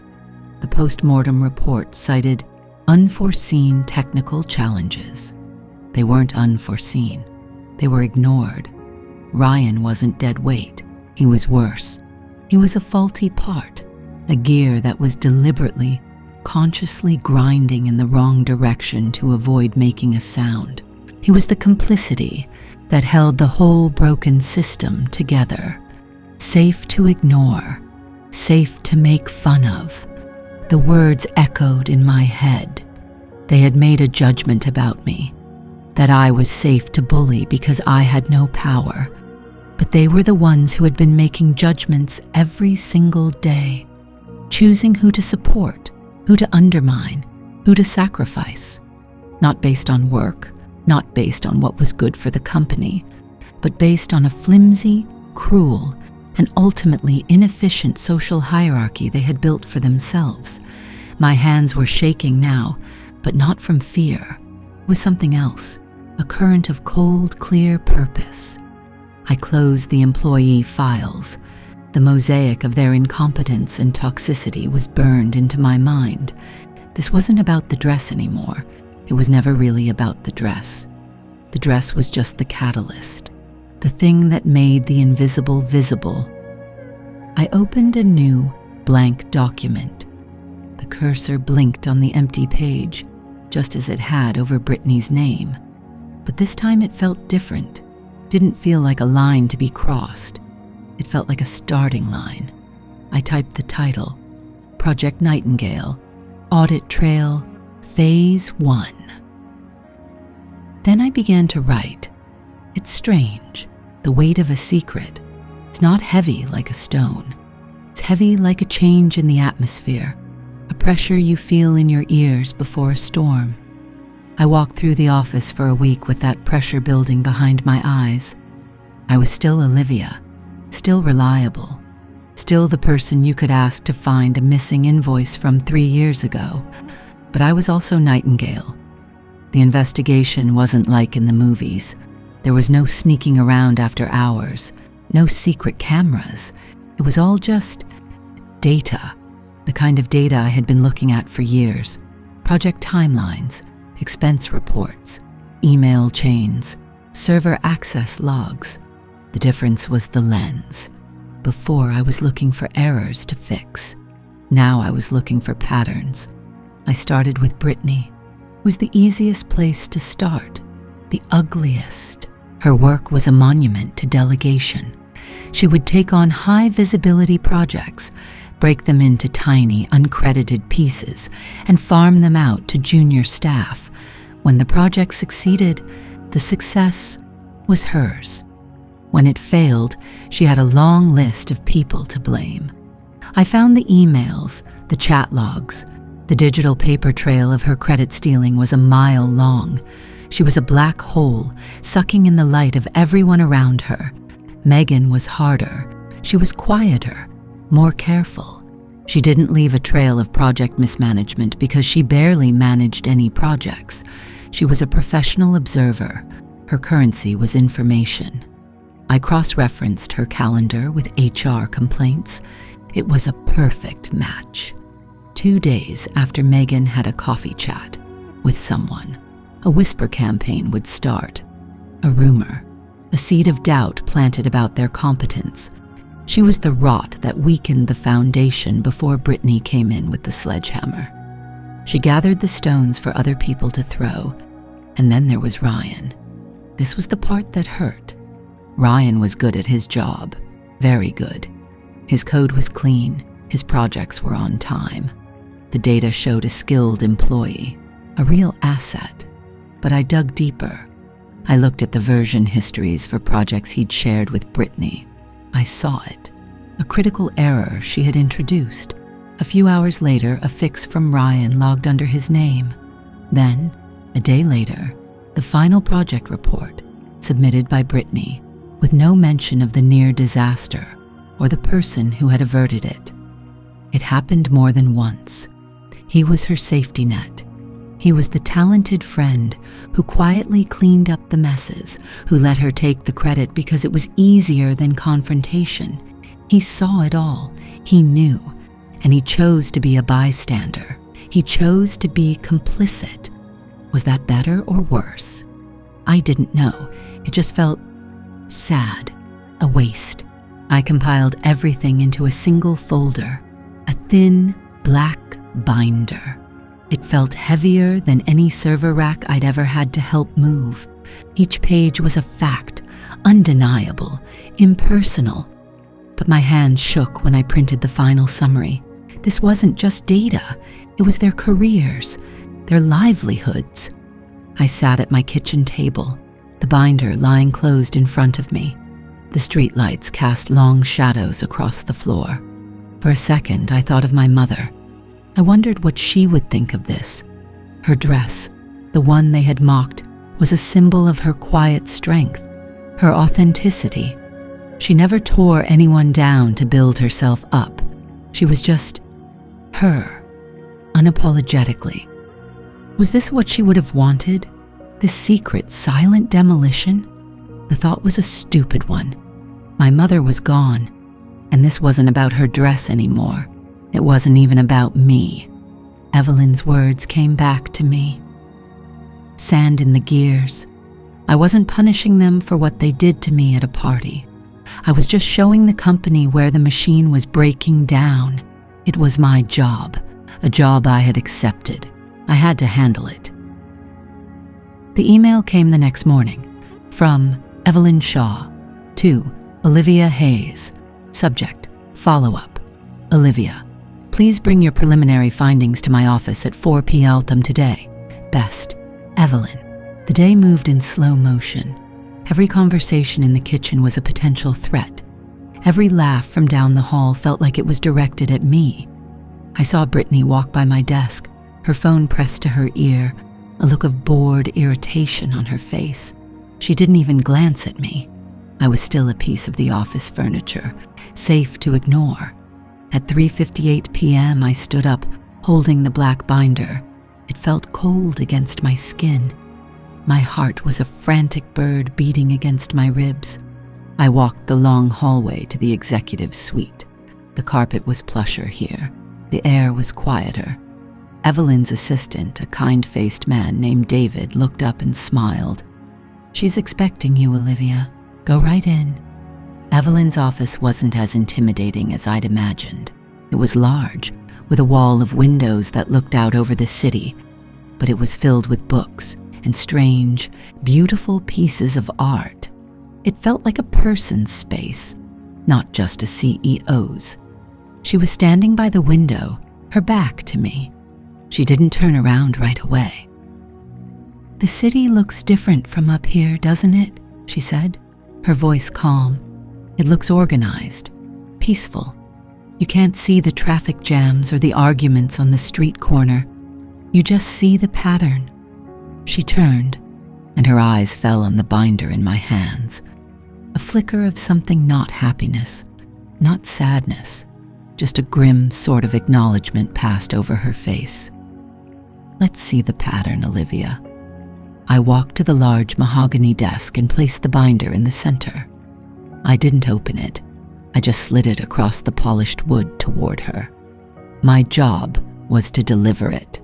The rest was up to her. She sat down, pulling the binder closer. She opened it to the first page. For 10 minutes, the only sound in the room was the soft whisper of her turning the pages. She didn't sigh. She didn't frown. Her expression was perfectly neutral, her focus absolute. She was reading it like an engineering schematic, looking for the points of failure. Finally, she closed it. She folded her hands on top of the smooth black cover. "This is exactly what I expected," she said quietly, "and more thorough than I had hoped. You have a talent for seeing the truth in the details, Olivia." I just nodded. I couldn't find my voice. "This confirms it," she continued, tapping a finger on the binder. "Brittany is a liability. Megan is a poison. They create a culture of fear and siphon resources and morale. They are pure loss." She paused, her finger stopping. "And Ryan, he's a good worker," I said, my voice barely a whisper. "His work is solid. But he enables them," Evelyn finished for me. "He props them up. He makes their toxicity viable. In a way, his complicity is the most dangerous part of the whole equation, because it's hidden behind competence." She was right. I knew she was right. But hearing it said out loud made it feel so final, so brutal. Evelyn leaned back in her chair, her eyes never leaving mine. She seemed to see right through me, to the scared, quiet woman who just wanted to be left alone. "This isn't revenge, Olivia," she said, her voice softening just a little. "This is surgery. Sometimes to save the body, you have to cut out the disease. It's unpleasant, it's painful, but it's necessary for survival." She stood up and walked the binder over to a shredder in the corner of her office. She fed the pages into it one by one. The machine whirred, destroying all my work, all the evidence, all the proof. I must have looked horrified because she offered a small, reassuring smile. "The report has served its purpose. It confirmed my diagnosis. Now, HR will conduct its own formal review. They'll come to the same conclusions just through their own channels. It will be clean, corporate. By the end of the week, they will be gone. By the end of the week, so soon." "What about Ryan?" I asked. Evelyn looked back at the city. "He'll be given a choice, a transfer to the Seattle branch with a final warning, or a severance package, a chance to start over somewhere else. It's more than he gave others." She came back to the desk and looked at me, her expression serious again. "Project Nightingale is just beginning, Olivia. This was only the first step. Are you ready for the next one?" I thought of the Christmas party, the laughter, the feeling of my face burning, of wanting the floor to swallow me whole. I thought of my mother's dress, hanging safely in my closet, a piece of armor I didn't need anymore. I wasn't that person now. I was still quiet. I was still me. But something had been unlocked, a sense of purpose, a sense of my own value. I met her gaze. "Yes," I said, and my voice didn't shake. I walked back to my desk. The office was the same. The low hum of the servers, the clicking of keyboards, the distant sound of Brittany's sharp laugh from the break room. Nothing had changed, but everything was about to. I sat down in my chair, invisible again, for now, and I waited. This was just the first step. Evelyn Shaw's words hung in the quiet air of her office. They didn't land with a crash. They settled, like a thin layer of frost over everything. Cold, sharp, final. I just nodded. My throat was too tight to form a question. A first step implies a second, a third, a journey. I had thought, somewhere in the back of my mind, that this was the destination, that identifying the problem was the entire task, a huge, stupid mistake. Evelyn leaned back in her chair, the leather sighing softly. She watched me, her eyes missing nothing. She saw the flicker of fear, the dawning comprehension. She didn't offer comfort. She offered clarity. "The process will be handled by HR this afternoon, Olivia. It will be clean. It will be quiet. There will be no spectacle." Of course, spectacles were for Christmas parties. This was business. They will be called into separate conference rooms. They will be given their severance packages and escorted from the building. Their access will be terminated before they even stand up from the chair. Her voice was a flat line, a statement of fact. They will not be returning to their desks. I pictured it, the discreet tap on the shoulder, the walk down the hall, the closed door, the world changing for them in the span of 10 minutes, and they wouldn't even see it coming. A part of me, a small, dark, withered part, should have felt a surge of triumph, a sense of victory. But it didn't come.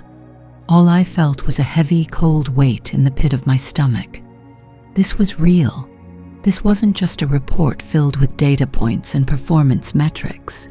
These were people's lives, messy, complicated lives, and I had held them in my hands. "Your job," Evelyn continued, pulling me from my thoughts, "is to do nothing. You will go back to your desk. You will work on the Q1 project coordination charts. You will be Olivia Hayes, project coordinator, and you will watch. Watch. When a predator is removed from an ecosystem, the other animals react.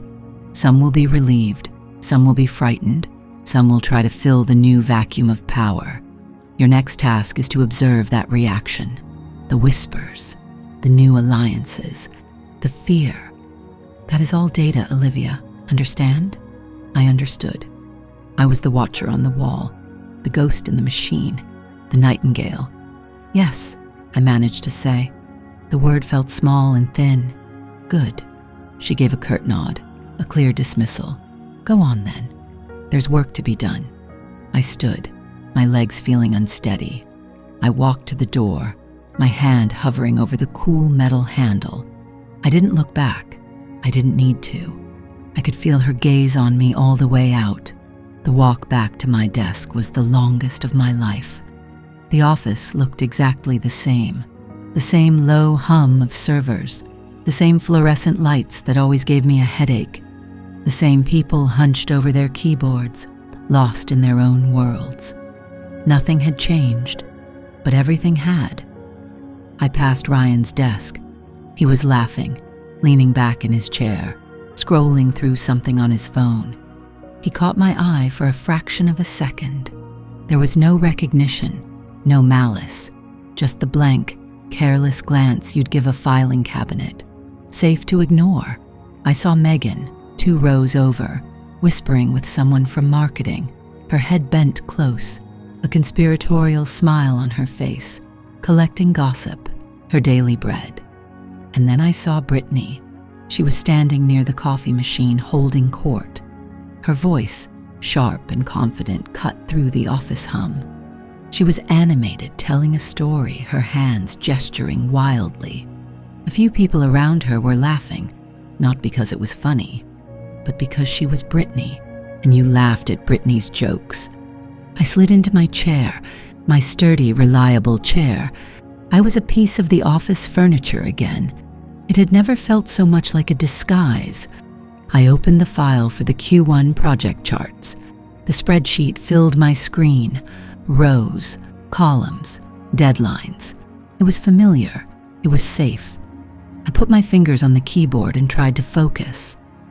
Click, clack. My mind wasn't on the dates. It was on the clock. Tick-tock. I felt a strange detachment, like I was watching a movie I had already seen. I knew the ending. They didn't. And those are the things that hurt the most, aren't they? The blows you never see coming.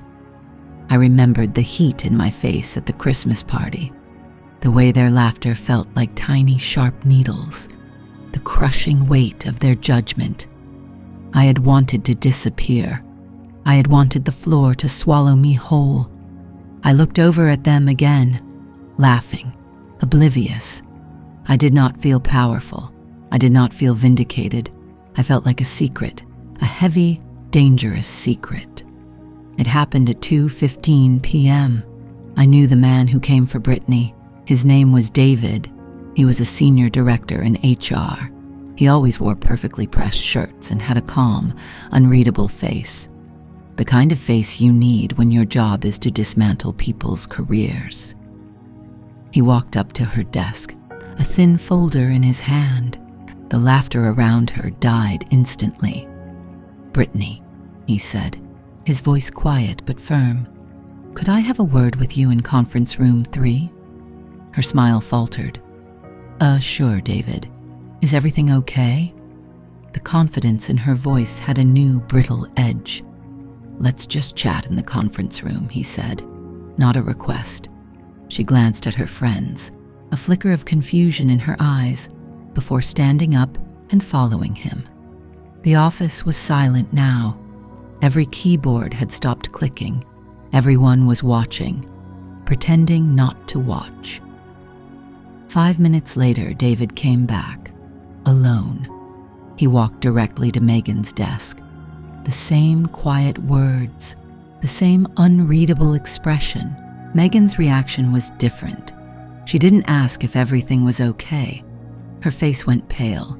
all the color drained from it, leaving behind a mask of pure fear. She knew, maybe not what, but she knew it was bad. She stood up on shaky legs, her eyes darting around the room as if looking for an escape route. There wasn't one. Then came Ryan. He looked the most surprised of all, just dumbfounded. He glanced toward Brittany's empty chair, then Megan's, as David spoke to him.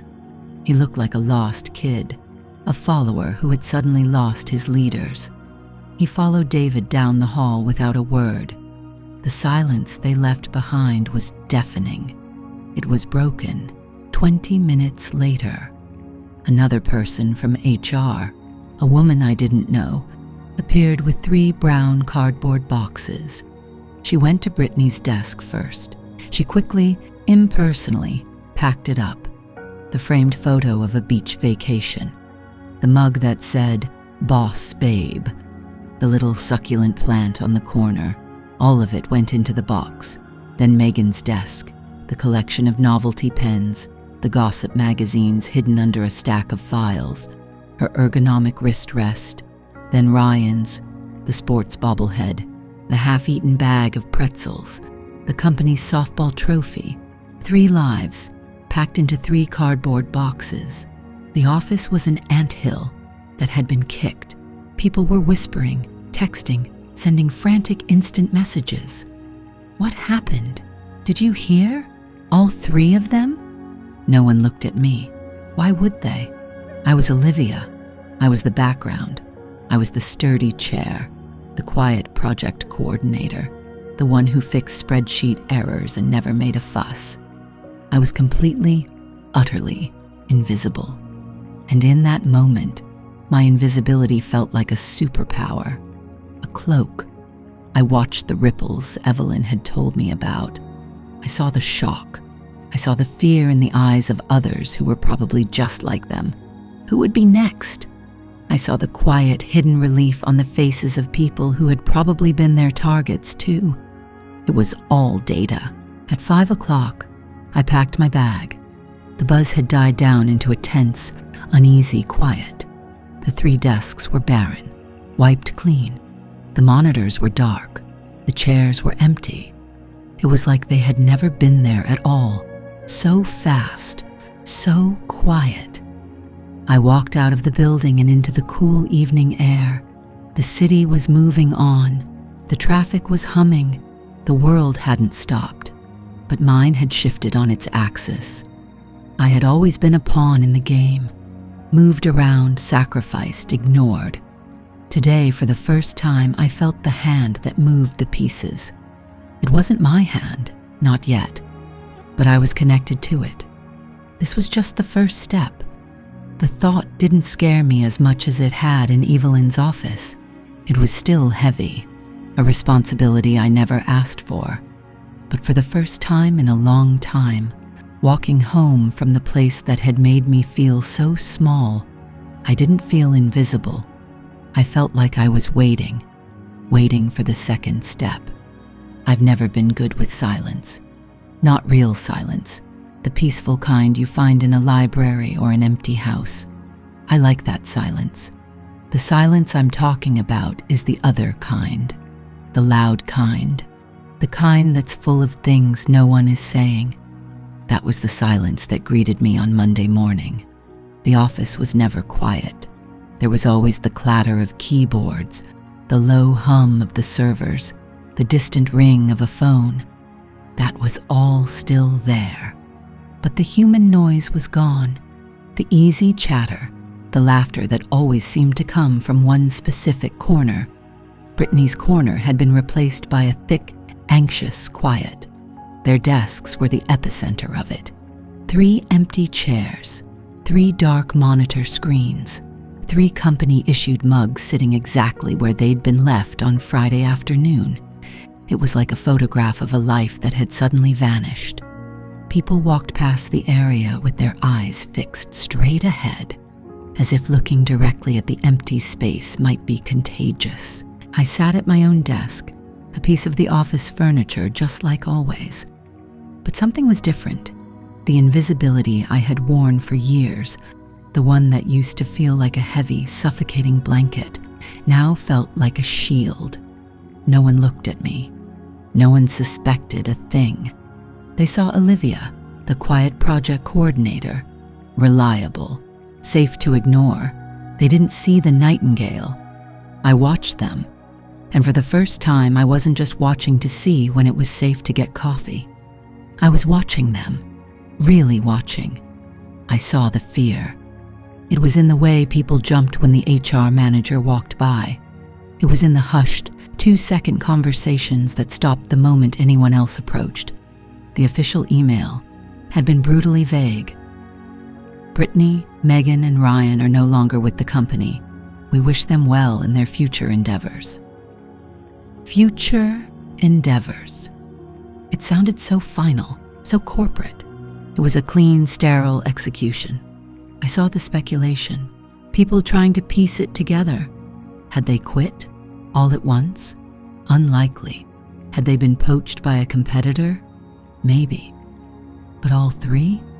The rumors were quiet, frantic things. I heard snippets as I walked to the printer, heard it was about the quarterly numbers. No, I bet it was that deal they lost last month. Someone said Ryan sent an email he shouldn't have. They were all wrong. And knowing they were wrong, knowing the real reason felt like holding a stone in my pocket. Heavy, solid, a secret. My secret. Did I feel guilty? I asked myself that question as I ran a system diagnostic. The cursor blinked on the screen. Yes. No. Maybe. I felt quiet. I remembered the heat in my face at the party. I remembered their smirks, the way Megan's eyes scanned my mother's dress with such casual contempt. I remembered the years of being the butt of a joke I was never quite told, and the guilt faded. It was replaced by something else, something cold and clear, justice maybe, or just cause and effect. They were the sand in the gears. Evelyn's words. I was just the one who pointed it out. That's what I told myself. By Tuesday, the fear had started to curdle into opportunity. That's how it works here. A vacuum is created, and the pressure of ambition rushes in to fill it. The new epicenter wasn't the empty desks anymore. It was Mark Jennings. Mark was a senior manager in marketing. He'd always been a rival to Brittany's team, competing for budget, for project leads, for the CEO's attention. He was loud where Brittany had been sharp, a backslapper where she had been a whisperer. He saw the empty space she'd left, not as a warning, but as a throne waiting to be claimed. He started holding impromptu meetings near the coffee machine. His voice was always a little too loud, his laugh a little too forced. He was gathering followers. People who had been on the fringes of Brittany's circle, people who were now adrift, were drawn to his loud, simple confidence. "Big changes, huh?" he said to a junior designer, clapping him on the shoulder hard enough to make him spill his water. "But it's a chance for us to really step up, show them what marketing can do when the reins are off." He didn't know I was listening. He didn't know I was documenting. 10:45 a.m. Mark Jennings tells junior designer that sales, Brittany's old department, was holding the company back. 11:20 a.m. Mark promises 2 members of his team that he'll be able to secure the budget from the now defunct sales project. 1:15 p.m. Mark takes credit for a data insight that I know came from Sarah in analytics because I helped her format the report last week. It was so easy. All I had to do was sit here and listen and type. My old life, my quiet, invisible life, had been the perfect training ground. I had spent a decade learning the patterns of this place from the shadows. Now I was just writing them down. It felt less like spying and more like translating. I was translating the unspoken language of the office, the power grabs, the petty thefts of credit, the subtle bullying into the clean corporate language of a report, the language Evelyn Shaw understood. The email arrived on Wednesday afternoon. The subject line was one word: Nightingale. My heart didn't pound. It just gave a single, hard thud against my ribs. The message was just as brief. My office, 5 minutes. I closed my laptop, stood up, and walked toward the executive suites on the top floor. No one paid me any attention. Just Olivia, heading somewhere. Probably to fix a scheduling conflict. Reliable Olivia. Evelyn Shaw's office was corner-to-corner glass. It looked out over the entire city. It was a place of absolute power. She was standing by the window when I came in, her back to me. She didn't turn around right away. "They're scared," she said. Her voice was calm, a statement of fact. "Good. A little fear is productive. Complacency is the enemy." "They're also repositioning," I said, my own voice sounding surprisingly steady in the vast, quiet room. Now she turned. Her eyes were just as intense as I remembered. They didn't just look at you. They seemed to be scanning you for information. "Mark Jennings," she said. It wasn't a question. I nodded. "He's consolidating the power vacuum. And he's using the same tactics as Brittany," I said, "taking credit for others' work, undermining other departments to make his own look better. He's just louder about it." A flicker of something, not a smile, but a kind of grim satisfaction crossed her face. Sand is sand. Whether it's loud or quiet, it still grinds the gears. She moved to her desk and gestured for me to sit. It was the first time I had ever sat down in this office. "Your first report was excellent, Olivia. It was clean, factual, and irrefutable. It gave HR everything they needed for a clean separation. No lawsuits, no ambiguity." "I just wrote down what happened," I said. It felt like a stupid thing to say. So small. "Most people can't do that," she replied, leaning forward slightly. "They see what they want to see. They report what they think their superiors want to hear. You reported the truth. That is a rare and valuable skill." She paused, letting the words hang in the air. This was it, the next step. "Brittany and her team were a symptom," Evelyn continued, "not the disease. The disease is a culture that allows people like that to thrive. Mark Jennings is the next symptom. I want you to continue your observations, focus on his team. I want to know who is enabling him, who is benefiting, who is simply trying to survive." She was asking me to decide who was a collaborator and who was a victim. The thought sent a cold shiver through me. This was more than just observing. This was judging. "What's the end goal?" I asked, the question leaving my lips before I could stop it. "Of Project Nightingale?" Evelyn looked out the window for a moment at the sprawling city below. "This company has become bloated, Olivia. Inefficient. We have too many people who are experts at looking busy, at playing politics, at managing up.